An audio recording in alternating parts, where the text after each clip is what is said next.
Yo, what is up guys, it's Jack and welcome back to another video. So it's been 1 week now since Black Ops 4 has been out, and I have to apologize. I was originally planning to post this up last night, but it turns out during the middle of the commentary I realized just how tired I was, and then I basically played the video back to see if I liked it, and it was pretty good, but it could have been better, and the fact that I was tired made a little bit too much of a difference in the commentary, so I scrapped it, went to bed, and now I'm up, and I'm recording in preparation to put this video up now, early Saturday morning, so that way it is there. So basically I wanted to give my thoughts on the game now that it's been out for an entire week in my personal experiences, and first thing I want to talk about is the fact that I am playing on both consoles now, Xbox and PlayStation.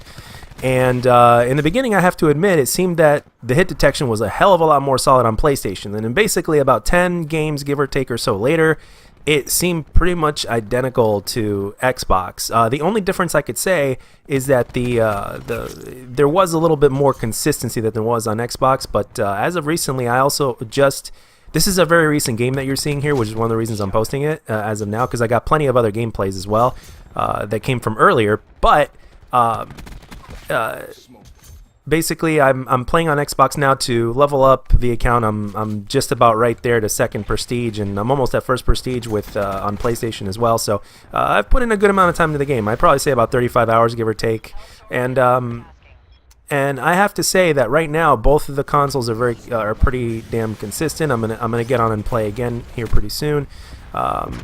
They both play very, very well. And one thing I do want to say right now is that in terms of similarities, I could tell you right now, both PlayStation and Xbox both have the same bullshit that we just love to hate about Call of Duty.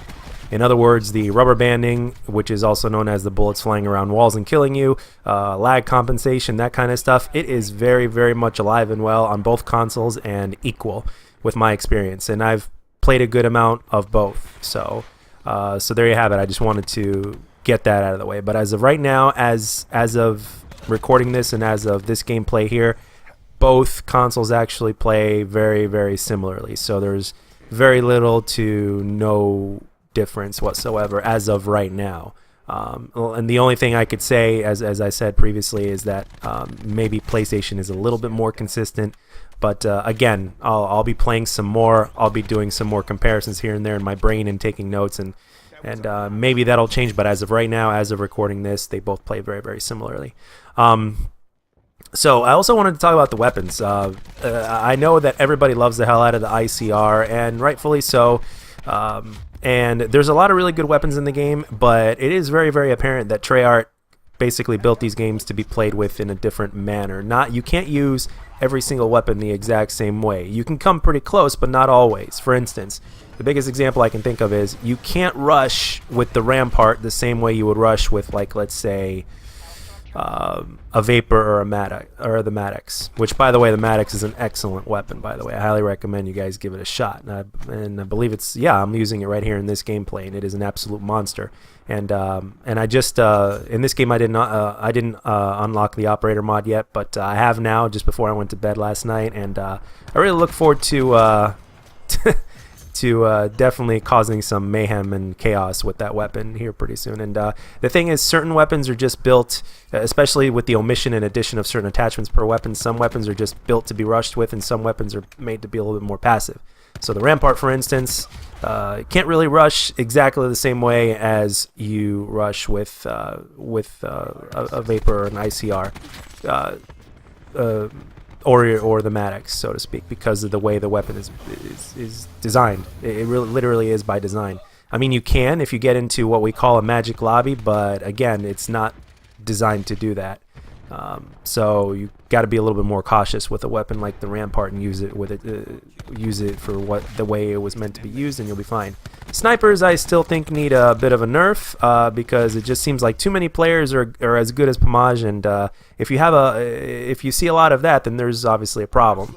So it's one thing to peek around a corner and have a sniper already aimed down and looking at you, and wham bam, you're dead before you know it. But it's a whole other thing if a sniper can kill you in a close distance engagement much faster than you can kill them when you're using like an assault rifle or SMG, and they manage to draw faster and kill you before you can even get a few bullets off, or you do get a few bullets off on them, but before, just a split second before they die, wham bam, you're dead.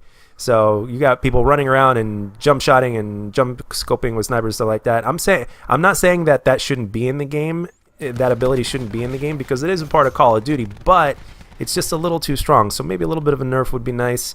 I know Vaughn probably doesn't want death threats, so the nerf may or may not happen. I'm not sure, because back in Black Ops 2, he got death threats after he slightly nerfed a sniper rifle or a few sniper rifles. So, but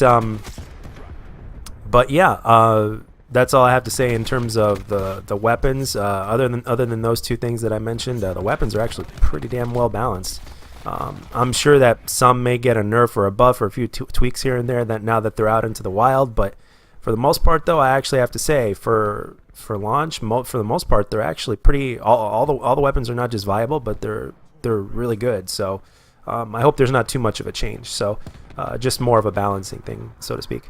The maps are pretty solid. The spawns seem to be one of the biggest problems that hold the potential of a lot of the maps back, because the maps are pretty big in size. Not the ones that they remastered, but the regular Black Ops 4 maps. They seem a little bit too big, but as of recently, they did a lot of spawn improvements on the recent patch that came out yesterday. So I did play a few games of Free For All, and I have so far noticed a difference. So I'm gonna keep playing and see if I can if it's changing more, because the spawns should be as responsive as they were in Black Ops 3 or in Black Ops 2, to where once you penetrate a person's the other team's spawn, that they gotta flip. And in Free For All, basically there'd just be one concentrated area of the map, or two concentrated areas of the map, where people would just keep on respawning there over and over and over again, and it's very inconsistent, and it's very easy for you to get shot in the back. But I played a few games of Free For All last night after the patch went up, obviously, and it played a hell of a lot better. So hopefully that translated into a few other modes here and there. And the score streaks are actually pretty damn good. I haven't played with all of them, but the attack chopper is pretty decent. The Hellstorm and Lightning Strike are great. Hellstorm's good. I hope they don't touch it. Lightning Strike is good. It's not as good as it was in Black Ops 2, but it's a lot better than Black Ops 3, so it's a close second from what it was in Black Ops 2. Part of the reason for that is because it's obviously boots on the ground, so it's a little bit easier to get kills with. It lands pretty fast.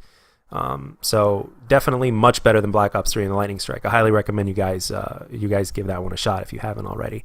And some other things need a buff. The Sentry Gun isn't really that good. There's a couple things that need a buff, but the Warthog, or the Thresher, whatever it's called, is better than it was in Black Ops 2, at least from what I see, because every single time the thing comes to pass over the sky, I always get killed if somebody drops it on me. So I personally haven't used it yet, but it is what it is. The Strike Team is obviously a hit or miss. I've seen people get a lot of kills with it, and yet at the same time, I've seen a lot of people like where it barely gets any kills. So maybe that's something that they need to work on. But for the most part, the streaks are pretty solid, but some of them could use a little bit of a buff. There's still a few more that can use a little bit of a buff, and I have no doubt that that's going to be changed. So again, in the future when they release another patch, it's pretty much going to be apparent that these things are going to be worked on. So anyway, those are pretty much the basic things that I wanted to talk about. So all in all, my opinion still stands on this game. It is one of the most addictive Call of Duties ever made, and especially when the connections are right and the game is playing consistently as it should, it is fun to play and such a pleasure to play. So let me know down in the comment section what your experiences are with the game. Do you agree with what I'm saying to a certain extent, or disagree? What are your personal experiences, regardless of what console you're on? So I'll get into that more in terms of the console thing in another video, I guess, but I ran out of time here. I don't want to go too much overtime. So anyway, I hope you guys enjoyed the gameplay and the commentary, and if you want me to talk about anything specific regarding the game or not regarding the game, let me know down in the comment section. I'll make future videos on it, and perhaps maybe even sooner than you might think. And just as long as it's not talking about religion or politics, we're good. Alright, and as always, if you enjoyed the video, let me know. And if you didn't, let me know what I can do to make my videos better, and I'll catch you guys on the next one.